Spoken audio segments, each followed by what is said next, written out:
We are back live for another Johnny Torch live broadcast. Here we are, number 76. That's the spirit. And today on Johnny Torch Live, on the only way to spend your Saturday here with us, we're going to bring to you Torch News Roundup number 88, the long-awaited Torch News Roundup number 88. The start of the show kind of took me by surprise. I don't know. I wasn't ready. I still got my headphones on here, and I don't think I need them. Unless you want to be a live guest on the show, maybe one of these days I can get a live guest on the show. I've been thinking of asking around, but then you need a topic for your guest to talk about. I don't know. I mean, all the guys I know pretty much have tapped out Infinity War at this point. They've done dozens of videos about it. And it's a great movie, worthy of doing a lot of videos over. I saw it again this past week. Still very exciting. The audience is still very much into it. Very rarely have I been in the theater and you hear such a response. At least here where I am in the New England area, we don't get a whole lot of, very demonstrative people in the audience. But there was some applause when Cap was introduced in the subway scene there. There was applause when Thor returned with the Stormbreaker. Is that what that thing's called? But yeah, again, and the first time I saw it, like I said, there was kids in the audience. Of course, they were going crazy and well behaved. Of course, when you say that there's kids in the audience, there's always the danger. It's just going to be a lot of noise and no paying attention. But these kids were in rapt attention.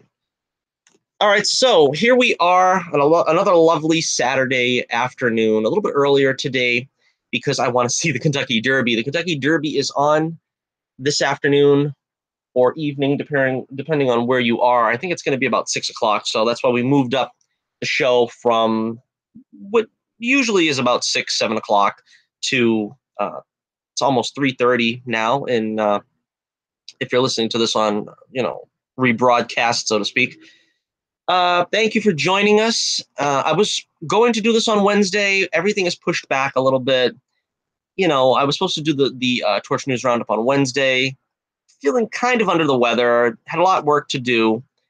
I was working on my cover for Bullets Bourbon number 5, which, of course, I still have 26 pages to do. A lot of work ahead of me, but at least I got the cover done. I'm looking forward to revealing that, hopefully, relatively soon. I don't want to reveal it too soon because book's nowhere near getting ready to be promoted, and it won't be published probably until the fall, I'm thinking.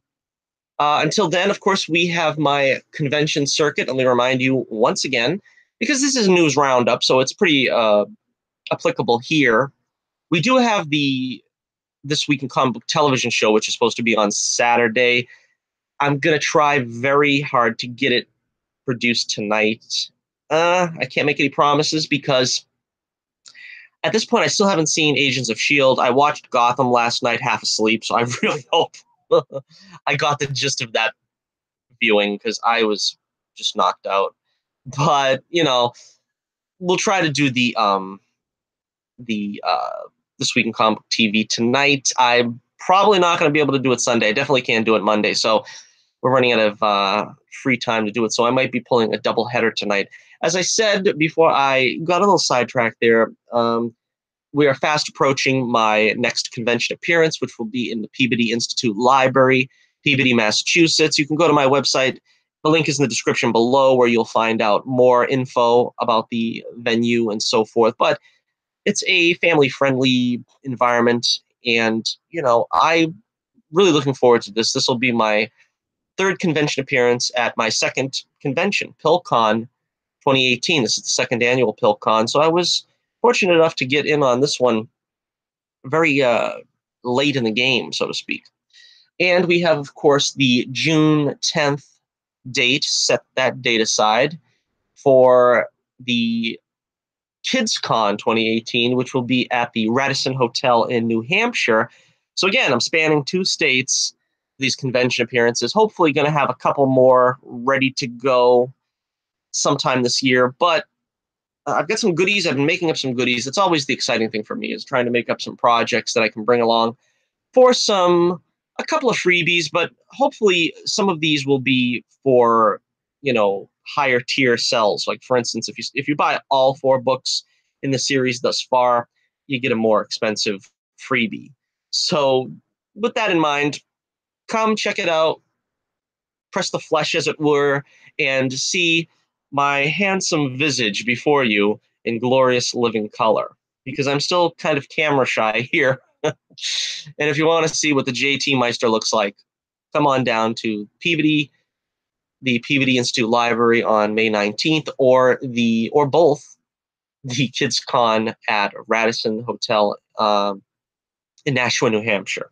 All right, so with all that housekeeping out of the way, let us get to the business at hand, which is the news roundup. We have a lot of things to talk about. First off, I also want to turn your attention to my Twitter page, my Twitter link in the description below. And we have 2 polls of the week going up right now that I just created on the fly because I haven't done too many in a while. So I just put these up fast. First is your favorite hero with the word black in their name, because there's a lot of heroes that are named Black something or other. And I said, gee, there's enough to carry a poll. Let's do it. Of course, very popular right now, Black Panther, Black Widow, Black Lightning, and Black Canary. Those are your choices. We got 113 votes so far. 4 days left in the poll, so you got plenty of time to change this result. But it seems that Black Panther has a strong first place showing, which of course is understandable. He's really hot right now with the movie just being out. I think it's still out in some theaters. And I think it's coming out. We did the show, I think, last week where we said the release date is sometime in late May, I believe. So I'm looking forward to seeing that again on Blu-ray. In second place is Black Widow with 29% of the vote. Black Panther with 42. And Black Widow in second place with 29% of the vote. Third place has Black Canary with 17% of the vote. Still a popular character. And in last place with 12% of the vote, Black Lightning, which is a pretty good showing. He's got a TV show now, so I kind of thought maybe he'd have a stronger performance, but Black Panther's really blown them all away. And the second poll we have is favorite comic book character with the word green in their name. This one, again, an even bigger blowout than the first one. In first place, Green Lantern, 54% of the vote. Geez, numbers are difficult, aren't they? But Green Lantern, 54% of the vote. Again, this is like Black Canary. I didn't specify which version do you want, because, in the TV version, we've had like 3 Black Canaries at this point. Any one that you like is the choice for you. It doesn't matter. But because there's so many Green Lanterns, there's like 7,000 of them. Obviously, it kind of does have the advantage. Second place, with 21% of the vote, Green Arrow, of course, a very popular character as well. In third place, the Green Goblin, one of my all-time favorite villains. Not really, at the forefront of a lot of people's lists, but one of the great villains in the MCU and in comic books in general. And of course, he started out strong, but kind of faded to fourth place over time. But with 7% of the vote, the Green Hornet, of course. And again, with 128 votes, I got more votes here for this poll than for the favorite hero with the word black in the title. So check out my Twitter page. You'll find the link in the description below. 4 days left, so you got plenty of time to cast your vote as of now, 5/5/2018. And let me know what you think on who's your favorite comic book character in both of these polls. Okay, so continuing on now to the topics at hand, to the stories we have to tell. Let's start off with that Ant Man and the Wasp trailer, because it feels like it's been a long time since it was revealed. But in all honesty, this happened, last Wednesday? All right, so Ant Man and the Wasp. I tried to get a bunch of screenshots up for you while we're talking about this. Unlike last week's Venom trailer, where I just kept it with a one image. But let's take a look at some of these images. All right, so the trailer starts with Ant Man as Giant Man, and the thing about Ant Man in the character is it's always fun to see the visual displays because there really there really is so much you can do that's untapped, and it makes me really question why people act like, well, Ant-Man, what are you going to do with Ant-Man? He's small and this and that.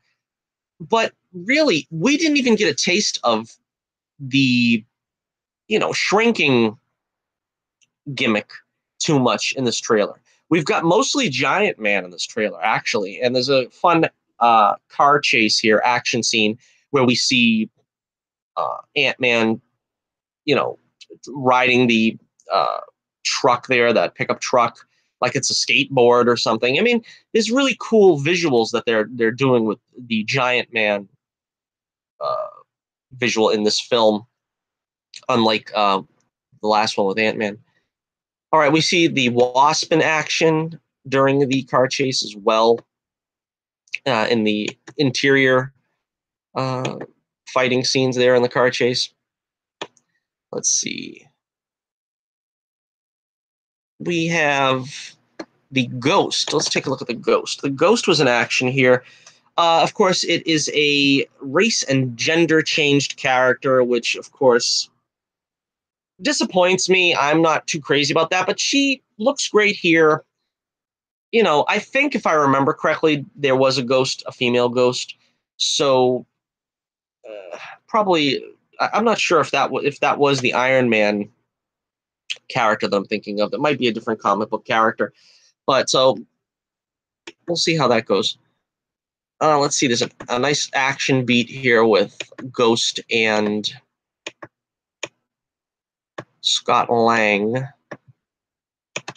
always like it when you see the heroes taking on the villains. Ant-Man got his mask off there, which is another nitpick that I always have. Another pet peeve, as it were, when these guys fight crime with their masks off. Tobey Maguire was infamous for it. But, I suppose in a case like this where the mask is so all-encompassing, and the same thing with Spider-Man, they just, they feel the need to show the actor's face. And I'm like, I get there's an actor in there. I get there's someone acting. I don't really need that. I don't need that recognition. But of course, these are highly paid stars. And stars, let's be honest, are kind of vain and want to have their face shown. Also, the studios pay so much money to these guys. They want to prove that the actor was on set and that wasn't just a CGI character or a stunt double in these, recognizable shots. All right, so then we have the return of Michael Pena, who's always a welcome. He really stole the show in the first movie. He plays Luis, I believe. I haven't seen these movies in so long. I can't believe I'm starting to get. I'm starting to forget. I think the character's name was Luis. Minor criticism here. As you can see, Luis is back with the crew. David Del Masterson and what's his name? AI. I can't remember the letters in the guy's name, but it looks to me like they're playing this more straight. They like got jobs and ties and jackets. Now I don't expect them to still be like thieves and break-in robbers, whatever you call them, cat burglars. But I don't know. They seem like they're trying to do the shtick with Luis, where he's doing the telling the story. He says Ghost followed, I guess, Hank's opening up of the quantum realm or something. They try to give a little exposition to figure this out, but he doesn't sound like he's doing that fast talking Cheech Martin routine, and I kind of am afraid they're going to back off on that, because that was what was hilarious in the first film. But you got the the SJWs, the PC crowd, where we still have some people saying, oh, that was offensive that he's a fast talking Hispanic character or whatever, and supposedly that's like a big insult, I guess, that he's a fast talker. I don't know why that would be, a stereotype. That's what they're trying to say. But, it's funny. We're so freaking offended at anything and everything in this day and age. I mean, like I said, I watched Black Panther, and I came right out and said, look, they made the white guy the idiot, Everett Ross. He was played for laughs, and he was like the dumbest person in the room at all times. Probably for good reason. And that's the way I looked at it. It's probably for good reason. They're not dumbing down Luis. They're just playing up the fact that he's excitable and that he's got, a fast talking nature. That is not in and of itself offensive. And if it's just playing to a trope of, a stereotype or something, then so be it if it's funny. I mean, like I said, Everett Ross was like the idiot in the room when it came to Black Panther. But if that's kind of a trope, then so be it. It's funny. And, you kind of feel like in this day and age, we would be able to do these kind of things without there being, an alarm sound off every single time. Like, for instance, another thing, when I saw Avengers Infinity War, I've gotten myself so trained now by the SJW crap that when Hamdell was killed, well, spoilers for Infinity War, but it's been a week. If you haven't seen it, what's the matter with you? Go, you deserve to have it spoiled for you at this point. Come on, give me a break. When Hamdall was killed first by Thanos, when he first, you know, makes the scene and beats up the Hulk, and then Hamdall sends the Hulk to the to Earth. I says, who's going to be the first SJW that's going to say, well, they killed the black guy first. It's a terrible trope. It's a stereotype. It's this, it's that, it's the other thing. And, of course, one of the first three, reviewers that I watched was Grace Randolph, who made that like the first thing that she mentioned about the film was, oh my God, they killed the black actor first.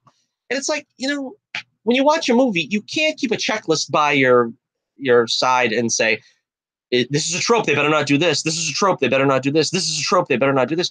Because it kills all the, all the sort of improvised feeling of it. It doesn't feel natural when you're second guessing, oh, they better not do this because people will complain. And, we're talking about just a character getting killed. We're not talking about how this was thought out. And, she also went on to complain about, I think, Gamora's death and how that was supposed to be some kind of trope too. I don't know. I don't understand that at all, because the trope it wasn't a trope. That was the good thing about that, was it was sort of allegorical. It was very Abraham and Isaac. It wasn't so much that he was sacrificing a woman. It was that he was sacrificing his child. Of course, it wasn't a biological child of his, but it was his child in his eyes. Also reminded me of the story of Jephthah and how he was to sacrifice his daughter because she was the first person that came out of the house. And that the biblical story where he pledged to God that he would sacrifice the first person that came out of his home. It was his daughter, of course, and it broke him up inside. That's what they were going for in that scene. I liked it a lot, the fact that they did that in Infinity War. It was very touching. A lot of people say that, of course, in both cases, we know that Isaac wasn't sacrificed. Jephthah's daughter is left more vague, but a lot of people, scholars, believe that she was just forbidden to marry after that. So because God wouldn't accept a sacrifice of a human being, to him. We've gotten a little bit sidetracked here, but let's go back now. That's my rant on the SJW crowd for now. And, we'll do another one of those because there's so much fun later. Okay, let's see. I'm just going to talk a little bit more randomly about the trailer. Let's just look at the beautiful Evangeline Lilly while we're doing that. But so, because we've seen Michael Pena enough, I don't want to keep looking at him. I want to keep looking at Evangeline Lilly. But so Pym needs the Luis's crew's help. Of course, that was, that was funny. They're going back to the first movie where he needed their help the first time too. They don't really show Michelle Pfeiffer in this trailer, which was kind of an interesting choice. I guess they want to keep that completely secret. I don't know. I guess, because they show too much sometimes and it's disappointing. But in this case, I kind of wanted to see what they were going to do with that. How they're going to get the original, Janet out. There's a brief clip of the original Ant Man and Wasp, but we're going to get another flashback, obviously. But we didn't really see Michelle Pfeiffer. We get to see Hope and Scott in action. They look like a well-oiled machine at this point. A really funny line when he says, you go low, I'll go high, or something, and Hope is like, I've got the wings. Why would I go low? And it's funny because a lot of people also we're gonna go back to the SJW thing, but a lot of people are like, well, Ant Man was the first. This is the sequel to Ant Man. Why is he taking a backseat to the Wasp, kind of? But we have to remember the characters here. Now, I knew what they were going for when they made Hank the mentor and they made Scott the Ant-Man. I knew they were going to do this. So that's why it doesn't disappoint me, because obviously Hope has been trained since, whatever, to use them particles, know how it works. She's been keeping herself in training. She's just been waiting for her father to give her the okay to use the suit. This makes sense. Of course, Scott is not savvy on these things. He needed to look to her for guidance. He needed to look to her for training. And so obviously he's not on the same level as her. That's what I mean about how, I personally don't look for, as I said, an SJW checklist. I don't look and say, oh my gosh, they made Wasp a Mary Sue. I can't stand the character. Now, no, this makes sense in terms of the story. Now, had they done the original Hank Pym Ant-Man, then of course I would have said he has to be the leader, the savvy one, the smart one, whatever. Because Janet was basically just a socialite, as was many of those female heroes in the early days. Same thing as Invisible Woman. At that point, Invisible Girl, she wasn't thought to be a scientist. She was just thought to be, the hero's girlfriend. And then, of course, she helps out because she gets powers, but she's not meant to be the leader, quote unquote. But see, that's the point. You don't wig out when it makes sense, and a lot of people don't get that. They don't do that. I don't know why. Some fun there with they're in like a club or something, a restaurant or something, and uh, Hope, I want to call her Janet. Hope throws a salt shaker, and she uses that to block the door. That was a great image. This looks like Hope shrunk down, because it looks like, I don't know, that's fingerprints on the background there or something. That's like a real strange pattern. She just looks great through the mask. I mean, that's one of the things I feared, was when they had to put a mask on her, that she would not look feminine.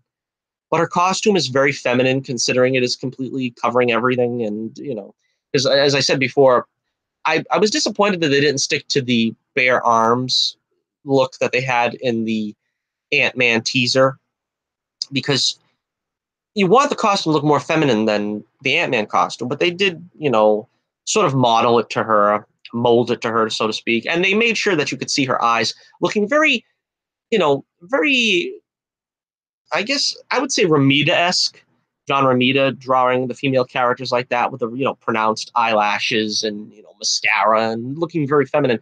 So she looks beautiful as the Wasp, and I can't complain about that, because that was one of my concerns. But when you get a good close-up look of her like this, she just looks great. All right, let's take a look also at, gee, we're spending a lot of time with this probably, but if you're interested in breaking down the trailer, then hey, this video is for you. This one cracked me up when I seen this image of, in the trailer, we have this guy with a mallet, and I think it's Ant-Man running across the table, and he's smashing tomatoes. And the first thing that came to my mind was Luis. No, not Luis. What was his name? Louis? Yeah, Louis from The Little Mermaid. Remember him when he's singing that song? As a kid, we all cracked up at that point in the movie when he's singing the song, when he's trying to smash Sebastian with a hammer and he's trying to stuff him and everything. I see this guy, and I just, in that scene, I just start thinking, le croissant, how I love le croissant. But that really wasn't in the trailer. But if they had played that song on top of that, I'm sure somebody will when this movie is released and they get that footage, because it looked hilarious. Like, it just brought my mind right to that. Oh man. All right, so what else? We got like maybe one or two more shots here. Let's take a look. This was near the end of the trailer, where they're Luis he's got the building, and they're playing tag with this building for some reason. Obviously, I guess that's Pym Tech. That's his company or whatever, and they're just shrinking it down so that the I don't know who that male gangster bad guy is. Apparently, Ghost is working for him. I don't know, but yeah, this is the MacGuffin of the film, obviously, and they're trying to protect this building at all costs. And you can see Hope is just got everything under control. Luis is freaking out, and yeah, it's funny. And then the van smashes the other van that's underneath, or the smashes the van that's on top, I guess I should say. All right, and then we got the final shot here where we get to see the great Lawrence Fishburne, and they do mention the Goliath program or something that I forget the way they described it, but is that the Goliath program? So this is another character that originally his name was Black Goliath. There was also Black Vulcan too, but he was, I think, an anagram of Black Lightning. But yeah, and then they do the measuring contest, and he says that Goliath could only reach 21 stories or something. I forget. And Scott says, no, I've gone to 63 or something like that. That was kind of funny. I mean, you knew they were going to do some kind of joke like that, but it's PG rated enough, I guess. That'll be fun to see them in action if they actually get them in action. Like I said, I like to see them in action. The original Hank and Janet, and then Goliath. All right, so that about wraps it up there for the trailer reaction. Just wanted to show this picture here because it looks like she's crying, Wasp, and the question is this when is this possible that Michelle Pfeiffer is saved from the quantum realm? Is this she's lost in the quantum realm? Is this she's out of the quantum realm but she's killed? It looks like some kind of emotional thing is going to happen, and I pretty much figured on that because I don't think they were going to get Michelle Pfeiffer for we'll say a trilogy, then maybe she'd be in one more movie, but I don't know. I have my suspicions that she's going to die. I don't know. The original Janet, the original Wasp. Ant-Man here looks kind of, Scott looks kind of puzzled. I don't know. This might be just her coming out of the quantum realm. So, I don't know. I think Michael Douglas wanted more action in the next film, this film. So chances are he's probably going to see some kind of action in this one. But again, I don't know if they want to keep him around either, or if he would get killed off. So this could be a MacGuffin, a red herring where maybe it's actually Hank that's dying in the scene and maybe Janet lives. So I don't know. Let me know what you think in the comments below. What do you think about the Ant Man the Wasp trailer? I've been saying this all along. I think y'all are sleeping on this film. I think this is going to be the best film of the year. Black Panther made billions, and Infinity War is going to make billions. I think it made its first billion already. This film will not make billions, and I think it'll be the best one. I think this is the one that's got the emotion, and it's going to speak to me anyway. I really liked the first Ant-Man, even though I put it relatively low on my list, but I think this one's going to exceed it. Another thing in my notes here that I missed was when Cassie says, I wish I could fight bad guys like you, or something to that effect. And she is going to be an older Cassie apparently in Avengers 4. So, the speculation is that maybe she'll be one of the, young Avengers, or whatever they call that second generation. Another thing in my notes is the music was well picked for this trailer, because sometimes it's like, well, but this one, It Takes Two, a hip hop version of that song. And yeah, it just fits so well because they're trying to show, as I said, that they're really a well-oiled machine. It's not one of those things where you have, like, for instance, you have the two heroes with the same power set. One is unnecessary. So you have Flash and Kid Flash. To me, Kid Flash is unnecessary. You have Iron Man and War Machine. To me, Iron Man is the one. War Machine is unnecessary. And that's kind of what we have with Ant-Man and the Wasp. You think, well, isn't one unnecessary? Probably Ant-Man, because the Wasp has got the wings. But they work so well together. They're working in tandem. They're working as a unit almost. It's like one, function together amongst the two of them. And that's what makes them so unique. I don't feel like one is unnecessary. I don't know. Arguably, I guess maybe Scott has got the uh, giant man powers, and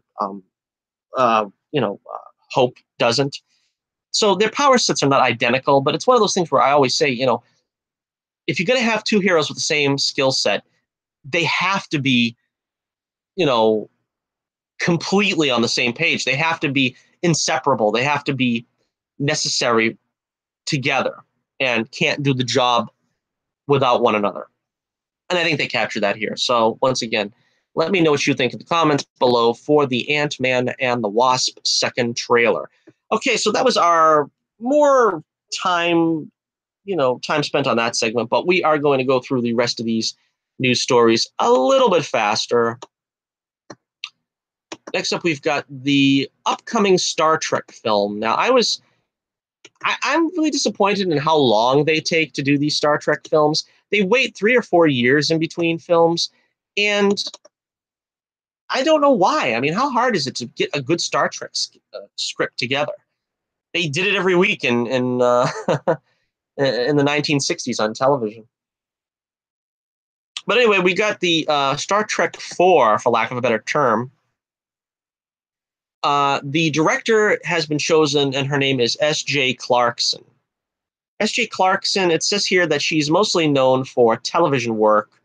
She worked on Jessica Jones and The Defenders. I'm not very familiar with her, but a lot, of course, has been made that she's the first female Star Trek director. At least for a feature film, of course. I suppose they must have done, out of the 27 TV series they've done, they must have had female directors. Of course, DC Fontana wrote some of the greatest Star Trek scripts.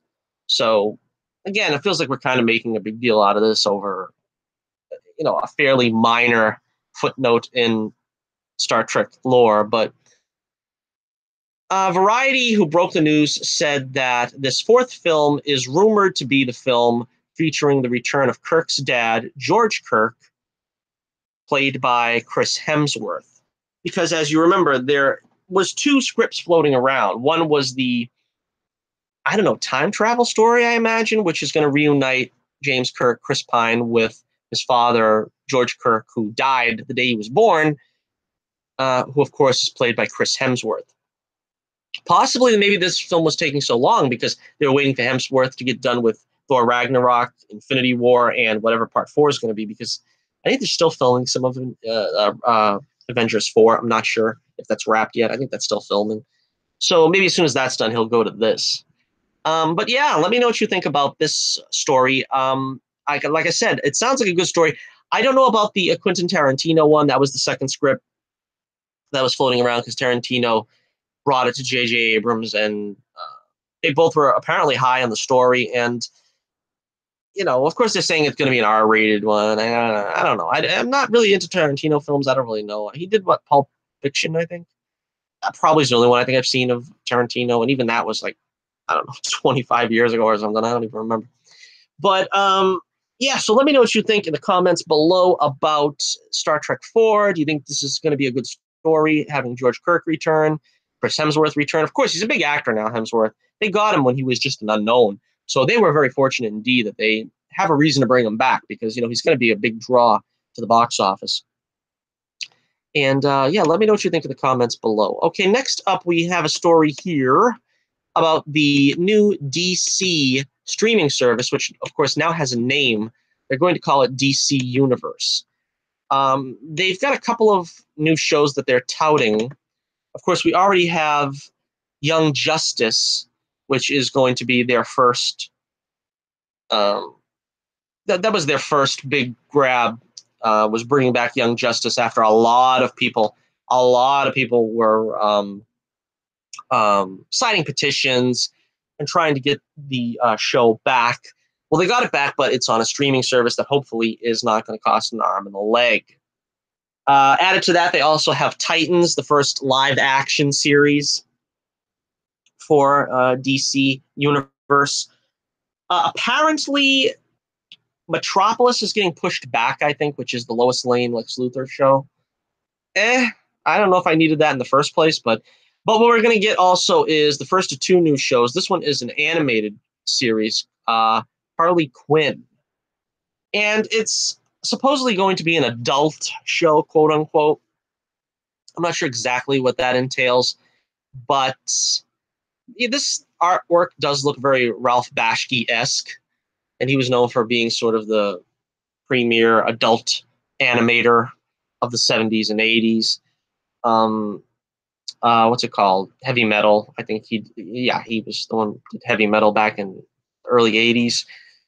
According to the copy here, the new Harley Quinn series will be loosely inspired by the current comics, where the character has cut ties with the Joker and is roughing it in Gotham City alongside her bestie Poison Ivy and other familiar DC characters. Right off the bat, I'm not interested, really. I mean, if this is going to be one of those things where they're just going to, just try to shoot for the adult audience and just not have her with the Joker. I don't know. Over the last 4 years, Jimmy Palmiotti and Amanda Conner have given Quinn a more independent vibe in the comics, far from the character's origin as the Joker's sidekick. According to Deadline, executives hope to bring in Margot Robbie, who played Quinn in Suicide Squad, to voice the character in the new series. Well, I got to admit, that would make me at least check it out. But like I said, I don't know. This just, to me, I don't know. It just doesn't look like the animation style that I like. You see that guy in the bottom there? Is that Condiment King? He's got salt shakers around his head. I don't know. I don't know. How many of these characters can I name? Was it this Poison Ivy, this Clayface? Is that Booster Gold over there? Is that supposed to be King Shark at the bottom? There's, like I said, Condiment King, I guess. Harley, obviously. Squirrel Guy, is he from Green Lantern? Not sure. But yeah, if they got Margot Robbie to play the voice of the character, maybe I'd check it out. But I don't know. How this doesn't really impress me. I don't know. I'm just, I don't know. I'm gonna give it a soft pass, but I don't know. We'll see. And I'm a big Harley Quinn fan too, so we'll just see.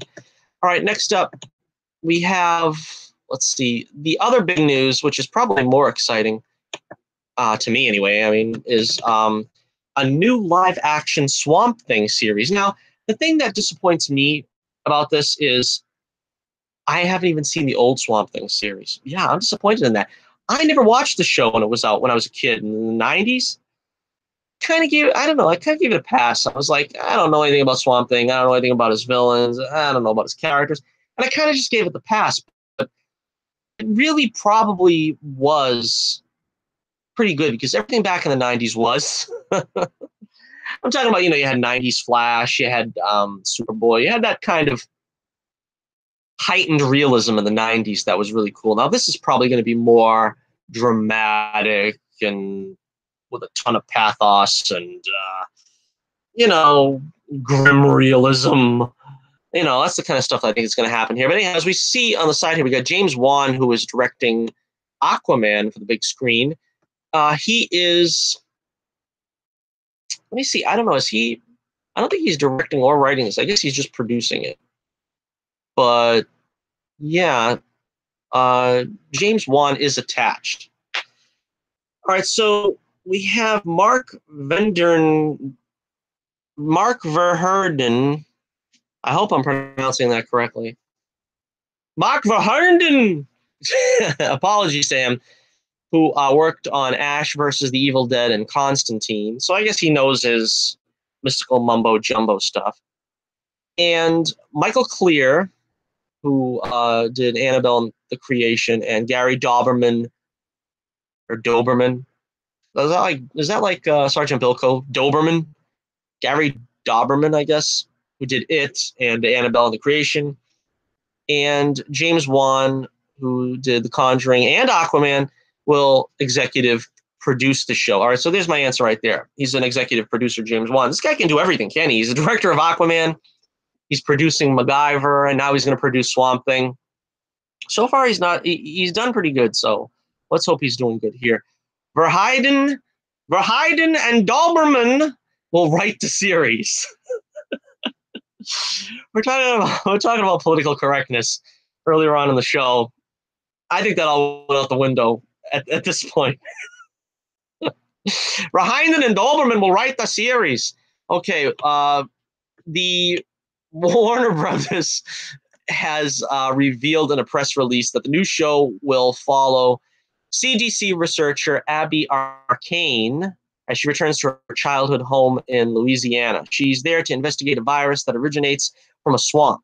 Arcane makes a bond with scientist Alex Holland, remember that name, who dies during their time together, but she quickly discovers the mystical secrets within the swamp and that Holland may not be dead.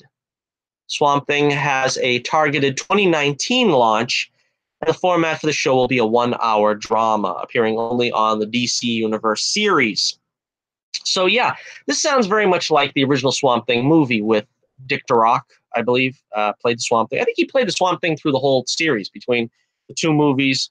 It was a feature movie, which again, I haven't seen these in like 20 years. I mean, honestly, I would like to see the original Swamp Thing. That was a big one with Dick DeRock and Adrian Barbeau.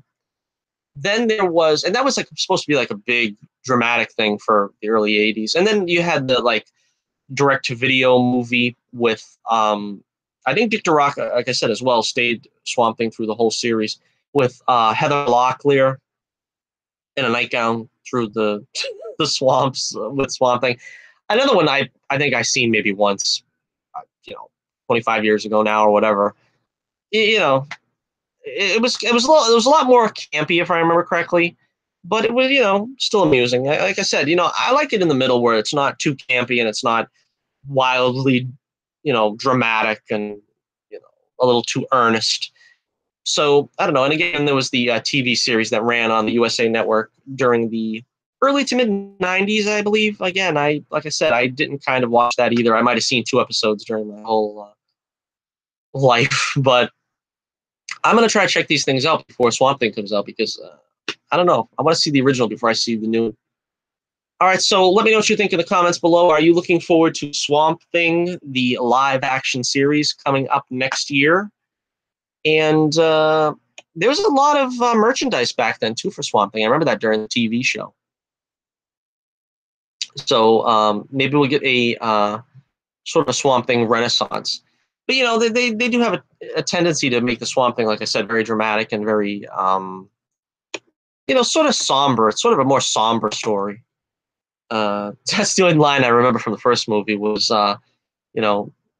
when Adrian Barbeau says, "Does it hurt?" and he goes, "Only when I laugh." All right, so now for something completely different. We're going to switch gears entirely here because very rarely do we go into the world of music, but I'm going to go into the world of music for this one. Thank you for the music.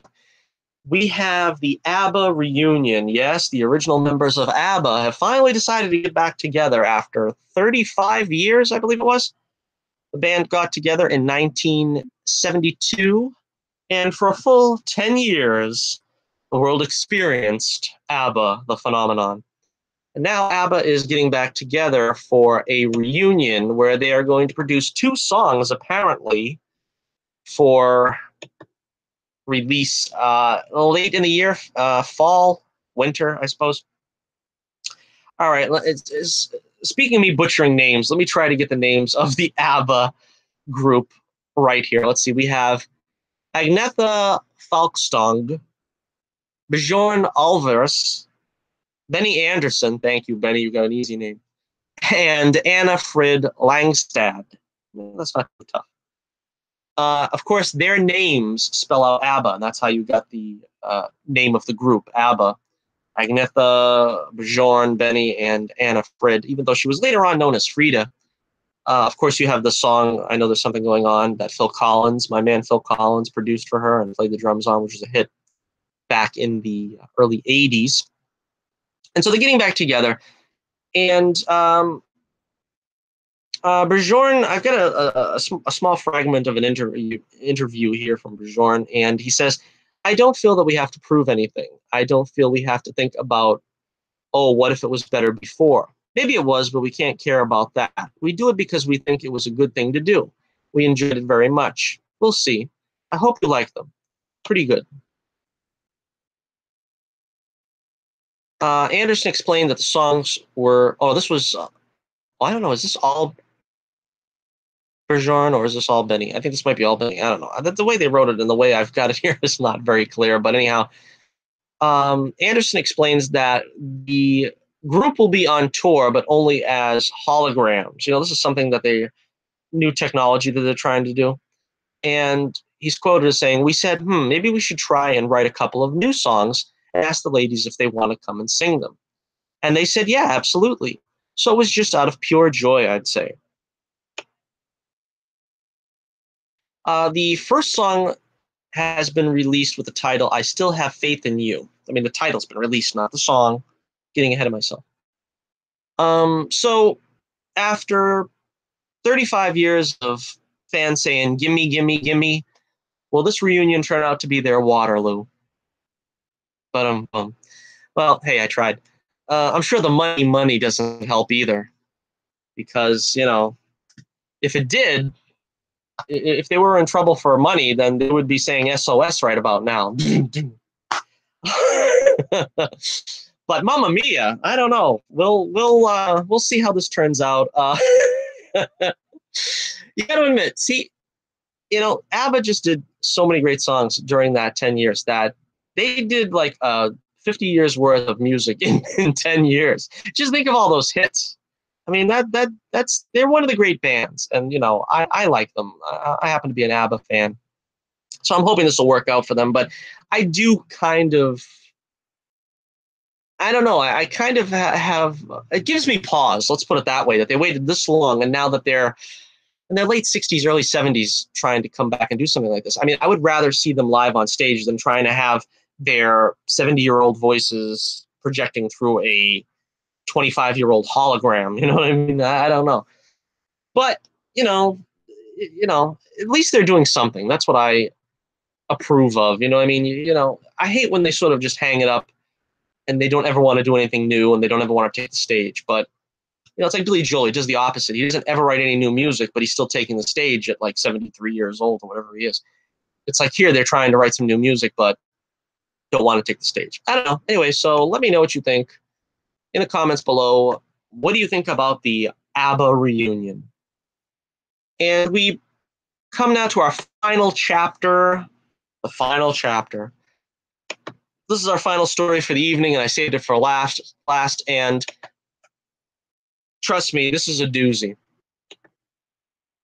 All right. Now, honestly, I never really go into rumors. You know me. I've said this before. I'm not really a rumor mill YouTuber. I don't take all the, rumor mill grist and try to put it through the ringer and try to pass it off to you as I've got some interesting knowledge and information here that I've got to pass along to you. Because we don't really know if it's ever going to be something worthwhile at the end of the day. It might be just all BS, bologna sandwiches. So I'm going to pass on this story here now with a large grain of salt. This may or may not mean anything, but a lot of people also on YouTube have already covered this story. And a lot of times I don't want to know. I don't want to look into the rumors because I don't want to even have the slightest indication of what it might be. There might be a grain of truth in it, might not, but I don't want that grain put in my head. As a matter of fact, I remember when Red Leader and they would do videos. They would constantly go into the spoilers and everything. It drove me crazy because they tipped off things like Leia's going to be in a coma in Last Jedi, and what else? There was going to be a Las Vegas planet or whatever. I mean, I just didn't want to know that stuff. And so if you don't want to know anything about Episode 9, and any of this might be true, I'm giving you spoiler warning right now. Don't listen any further. We're going to go deep into this rumor. And so I changed my mind on this because I honestly don't care anymore. I don't care about Episode 9 at all. I was disappointed in Episode 7. I was heartbroken with Episode 8. They have nothing left for me in Episode 9. In fact, I would rather know the spoilers for Episode 9 and get my mind used to them for the next 2 years and acclimate my mind to the disappointment rather than going in there crystal clear without any knowledge whatsoever and being heartbroken again and disappointed again. Trust me, when you hear these spoilers, you'll be happy you have this knowledge in advance. Now, first off, we're gonna look at the source here. Now, the guy that is breaking this rumor, or apparently, his name is, or his screen name, so to speak, his nom de guerre, or whatever you say, is Fussels. So Mr. Fussels has claimed to see a very early storyboard for episode 9, and that's the way he puts it here. This is from Reddit. Now, I don't know Reddit from a hole in the ground. I don't know how to navigate Reddit or whatever, but somebody put this up and made it very easy to navigate. Now, this guy, the reason why he's being taken seriously is because he already posted spoiler rumors for episode 8 that pretty much bore out to be fairly accurate. I'm going to take a brief look at some of what his predictions for episode 8. Apparently, the only thing that he kind of got wrong was that Kylo Ren and Rey were going to have another fight. In the original treatment, I guess they were going to fight again, and instead we got that lame, Red Guard, whatever they call it, Praetorian Guard fight, where they all got together and fought Kylo and Rey, joined forces, so to speak. I don't know. I would have rather had a one-on-one confrontation instead of them fighting a bunch of scabs, but whatever. And also, there was sort of a melding, I guess, of the character of the person that they were looking for, which turned out to be Benicio del Toro. That turned out to be the Rose Tico character, but in his original treatment that he spied back in the day, that was going to be a turncoat. She was going to be a traitor, and Benicio del Toro was going to be a bounty hunter. So they kind of merged both those characters. They made the traitor into the bounty hunter, and they left Rose Tico alone. Anyway, that was kind of the things that he got wrong or that were changed. So this guy, the rest of the story he got right. So apparently this holds some weight. Okay, so now I'll just read what Mr. Fussels has to say here about episode 9. Again, last chance. I don't want to hear any spoilers for episode 9. Potential spoilers. Tune out right now, and I'll understand. Okay, so apparently the A plot will be that the story takes place 5 years after The Last Jedi. 5 years after, remember this now. Resistance is no longer centralized and is not a popular idea among the galaxy. So apparently Kylo Ren won, and unlike the Empire in the original trilogy, everybody's okay with this. Everybody likes the way that Kylo Ren is making the ships run on time, so to speak. Kylo Ren's rule over the galaxy is seen by most as benevolent. Many within the Resistance itself are questioning why they should even be fighting. Surprisingly, what is it? Is that going to be more, politics? Like we got with Benicio del Toro's DJ, where he's questioning. Well, I'm just doing business. It doesn't matter if I'm playing both sides. It sounds like it's more political BS, bologna sandwiches. Okay, so not surprisingly, Rey, Poe, Finn, and Leia are all still holding fast to the idea that the galaxy should not be under Imperial rule. Now, this is interesting because in this treatment, Princess Leia is still, and yes, I refuse to call her General Leia, Princess Leia is still alive in this script. So I think things are going to have to be changed in this anyway, because that either lends some credence to the rumor that Meryl Streep was going to be brought in to play a recast Princess Leia, or either that or they're not being forthright about their plans to do a CGI Leia, CGI Carrie Fisher for the Leia character. But again, let me continue. They are tipped off by a mole inside the First Order, promising that if they follow their lead, they will discover the horrifying true nature of the First Order. The tip leads them to a planet in the unknown regions, and they must infiltrate a First Order command station to extract a young female alien prodigy who is the key to navigating these regions. So again, a young female alien. This might have to do with the character they called Cairo or something like that, that they were casting for a character named Cairo. We didn't get that story done, but that apparently came out too around the same time as the character Mara, which is a different character, I believe, because this one was supposed to be a young actress.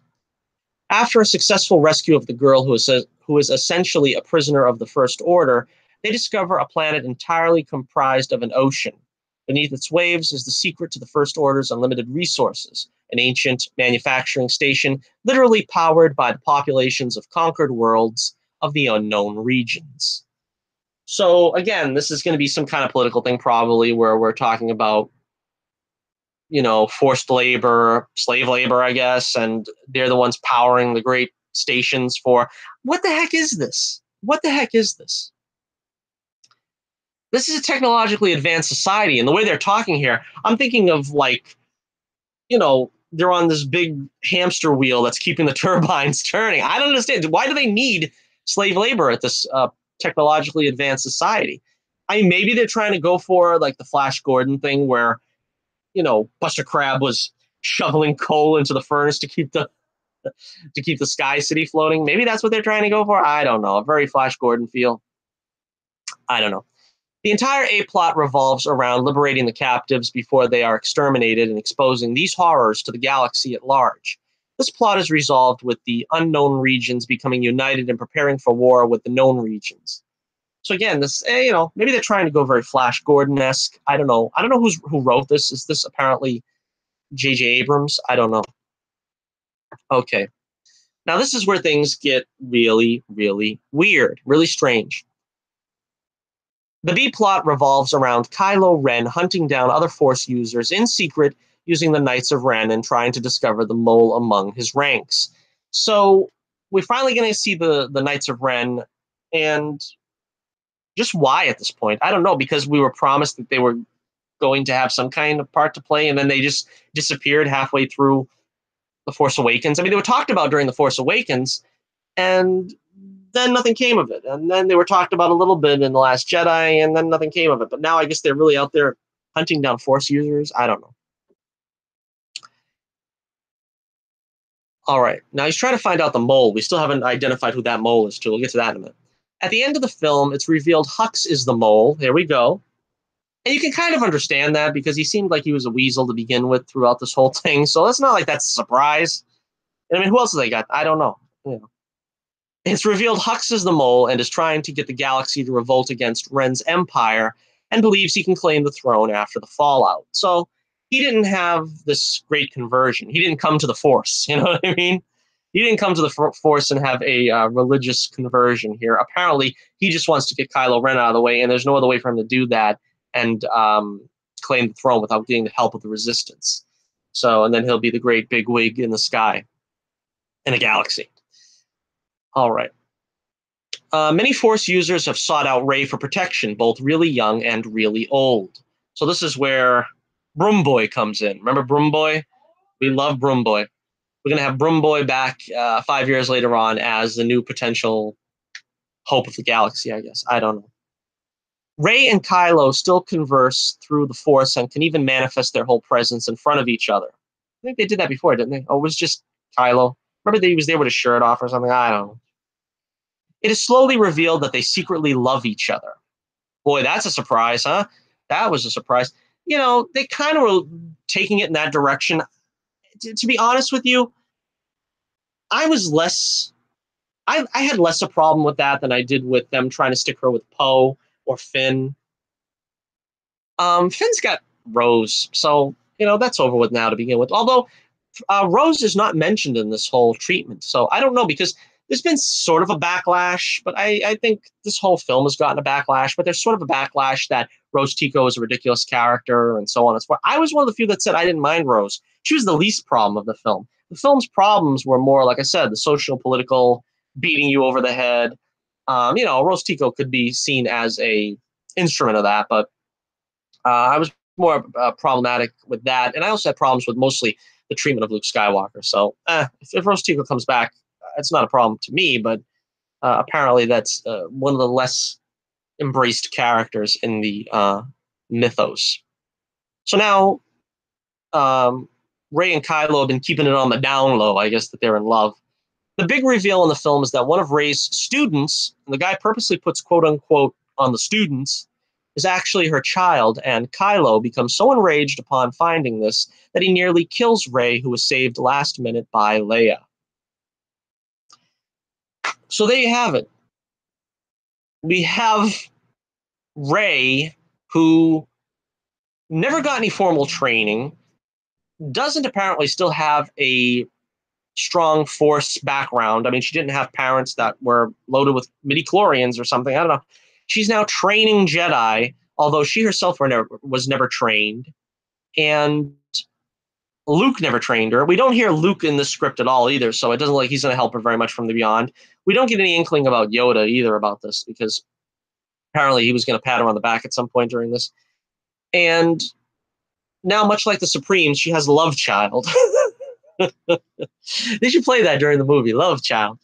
But they don't say who is the baby daddy in this. I don't know exactly what to think about that. The way they introduced her to Poe, I guess maybe they would try to say there was a relationship with Poe. But then again, she's in love with Kylo and has been kind of off and on for the past 5 years. And this quote unquote student has got to be, what, 4 years old maybe? And I don't know. I guess this is the big confrontation at the end, is with Leia, who saves Rey from being nearly killed by Kylo because Kylo is angry. Kylo's angry about his woman, which really was never his woman. But I don't know. I guess telepathically, maybe. I don't know. This whole thing sounds like a mess. This sounds like a disaster waiting to happen. And it makes me believe that it could actually be the actual script. We don't really find any resolution here about the story. This is just up until the third act, I suppose, because we don't have the resolution of what they're going to do with Leia. We don't have the resolution of what they do between Kylo and Rey. And anyhow, he ends his synopsis here by saying, as with the last time, I will add the disclaimer that this is an early storyboard, but the heart of the film is there, with secret love child and the theme of an empire thriving, but at a terrible cost. You can expect the story to play out very close to this. I can kind of expect it, like I said, to see this love child angle, because they're going to want to keep that next generation of the Force going, and they're going to want to try to build up the next generation of the story on Rey's children. As I said, I don't really see that, because what they should have done, of course, would be to have there be several solos. Luke, being a Jedi, would not have children. Leia and Han could have a couple of children that some would be Jedi, other would be Force sensitive, and have the next generation of Solo Skywalker children. But this, I don't understand. And they just would just bring this child to the forefront and be sort of like our next generation. 20 years from now, when they decide to do another saga film, if they even wait that long. I mean, let's face it, they flash forwarded this one 5 years, which apparently is something that's kind of being agreed upon, that they think that's what's going to happen here, because to just keep doing it back to back like this, where one episode picks up with another, where the last leaves off, it doesn't seem to be feasible for this to work out for another film. So, again, I have no interest in this film. I have zero interest in this whatsoever. Like I said, I'm not fanatically boycotting the Disney, Star Wars, Lucasfilm. I want to see Han Solo. I want to see it. I think it's going to be good. I'm hoping it's going to be good. It feels like they're doing their due diligence there. Here, it just feels like they don't know what the heck they're doing. They're just taking stuff, throwing it at the wall, and hoping that it makes sense, and hoping that they just feed the fanboy enthusiasm for Star Wars.